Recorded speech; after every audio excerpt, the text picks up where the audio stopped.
Hey YouTube, Josh here. So I've been struggling with how to get all of my lighting set up just right. And I've watched a few videos from other people that were super helpful, ended up deciding on this one particular set of lights that fit within my budget at the time. And this video is going to show you a little bit about those, a little bit about what I was using before, and how they compare. Specifically, this video is not about lighting solutions in general or how to get the perfect lighting or how to get the best shadows, any of that. This is going to be a really simple review on some Neewer 2-pack studio lights that I bought off Amazon. They're not bad, they're not wonderful, they're kind of middle of the road and they work. So let's go ahead and get into that. The new lights have just come in from Amazon, and we are going to pull them open. These are the Neewer studio lights, and then as a backup, I went ahead and got a 2-pack of Elkin wall wart USB blocks. As I said, these are lights, and I will show you what I was using before, but the pack, it's a 2-pack, comes with different colored inserts. You get 2 of each, one for each light that you have. It looks like there's a protective film that goes over the top of it, which is nice, so these don't get scratched up in shipping. We'll find a safe place to put those. But you get blue, red, and yellow. We might play around with it and see if we can do some color combinations and see how they look. The box is kind of nondescript. It's simple brown box. There's no like anti-tamper on the outside. It just opens up, which is a little worrisome from a consumer standpoint, which means at the Amazon warehouse, this was just floating around, essentially open.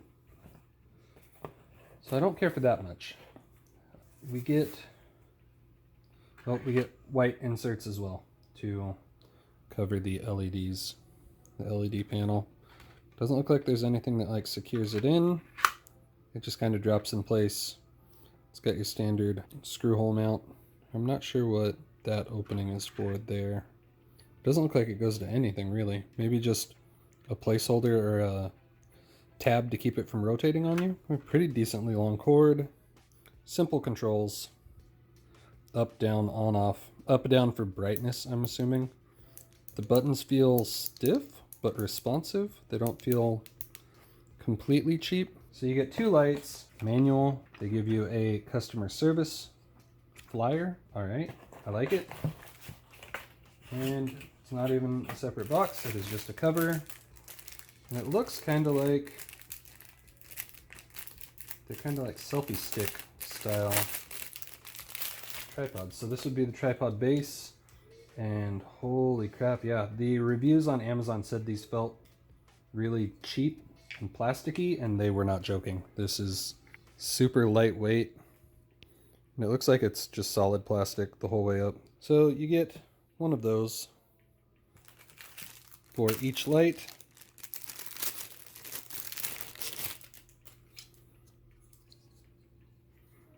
And like it doesn't lock in place, so I mean once you set them down, if you pick it up, you might have to work with adjusting it. For $45, this is about what I expected.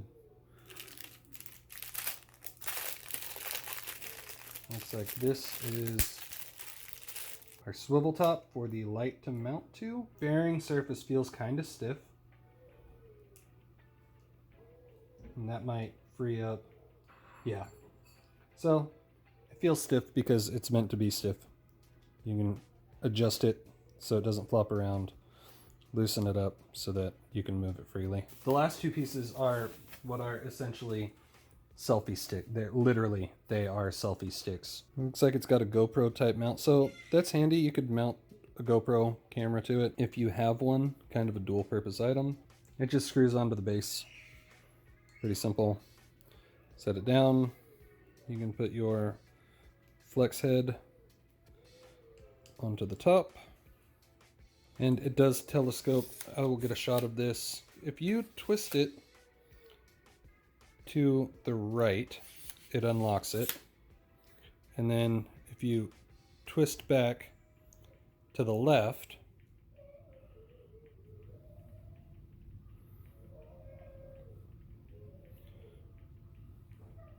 no, that's backwards. So same as the screw, lefty loosey, righty tighty. You can extend and retract it. I was expecting these to be a little bit taller.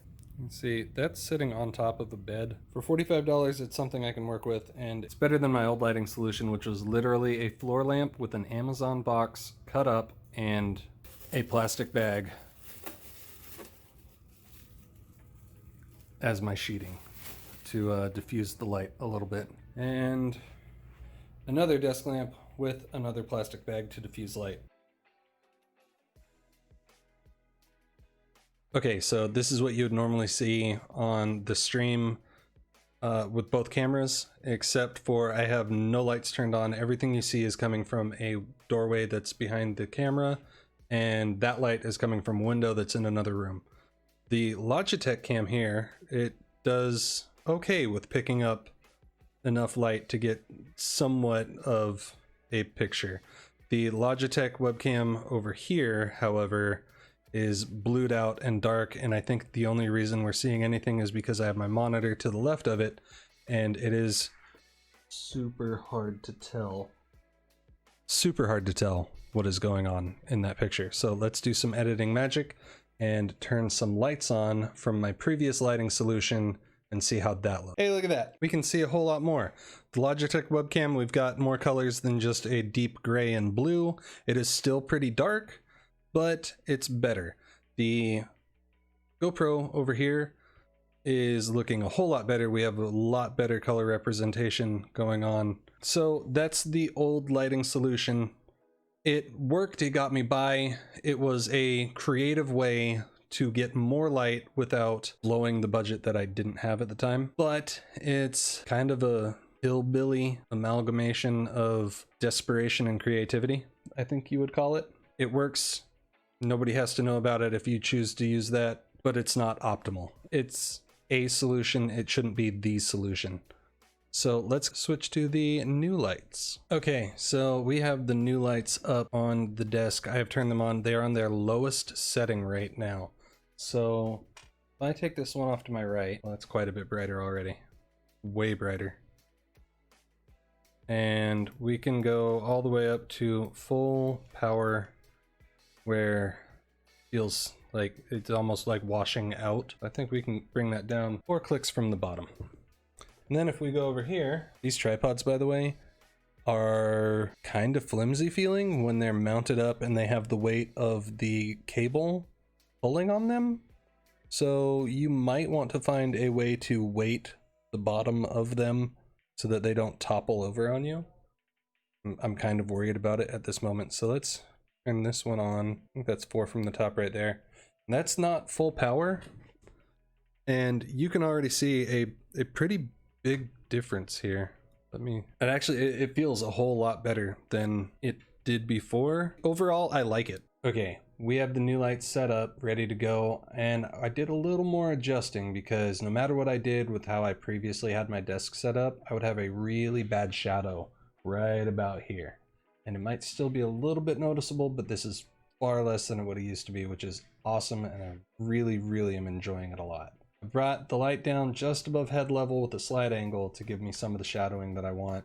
And I've used the blue filters over here on the floor to light up the background to kind of separate myself from that back wall and make it less bland while I work on getting some of the decorations put up and set.